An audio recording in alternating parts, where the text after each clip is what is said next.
for golf because it seems so simple. You just roll the ball to the hole. Right?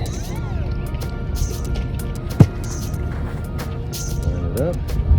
Looks fairly straight. Get a slight break to the right. Close. Dang, that's crazy. Hey, what's going on? Welcome back to the vlog. Spending an afternoon with my daughter up at the driving range, showing her just how frustrating and unfun golf could be.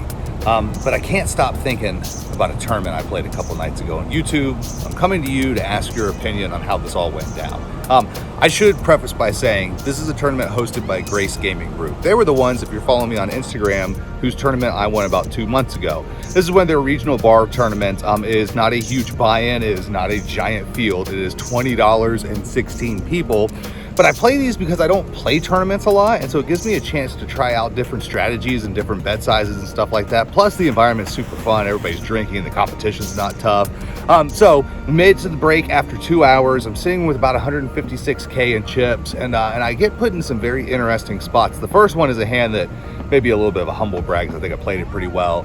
The second hand we're going to go over is where I really need your help figuring out what I was supposed to do here. And then the third hand, I'll also take your input on this. So let's go ahead and review those 3 hands from the tournament. The blinds are at 2,000, 4,000. I've got about 158K in my stack. I'm in the big blind with 4-8 offsuit. While the cards are being dealt, the 6 of diamonds gets exposed, so it's going to be the burn card.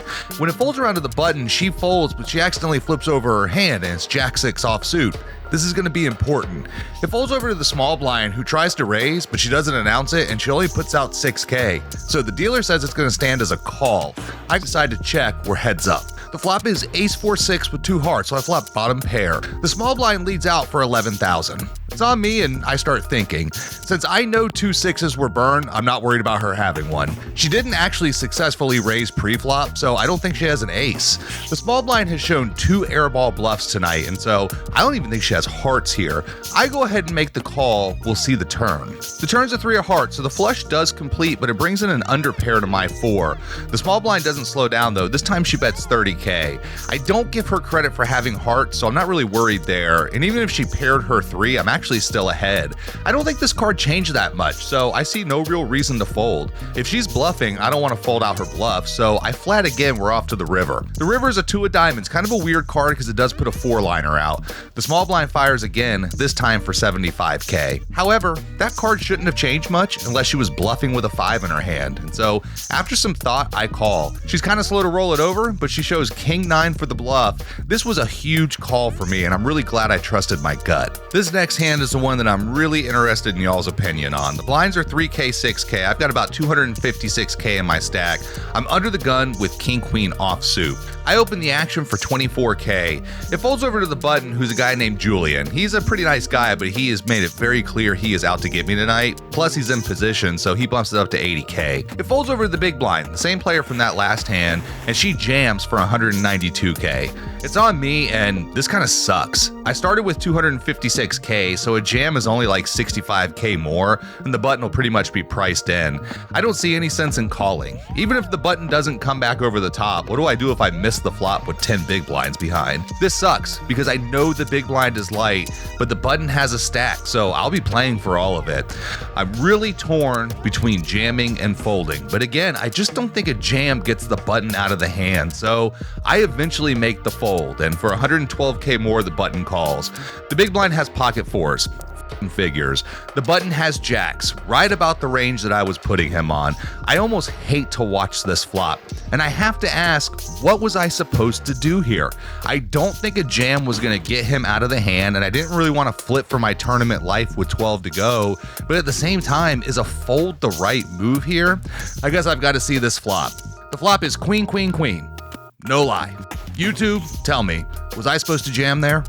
Blinds are now at 5K, 10K. I've got about 145,000 in my stack. I'm under the gun, and I look down at pocket aces. I open for 30K. We're close to the final table, and the table is actually tightened up a little bit. So I'm a little surprised to see +1 call, leaving about 140K behind. The button, the tightest guy in the room, makes the call. I try to get Julian in the small blind, who I've been battling with, to raise out of the small blind so I can come back over the top, but he folds. The big blind calls, however, so we're 4 ways. Flop is 10-6-7 with 2 spades. It is not a great flop.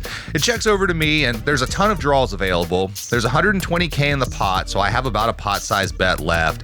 If I check, I think the only move I'd have is a check fold, as I expect any bet to be at least half my stack, so checking seems awful.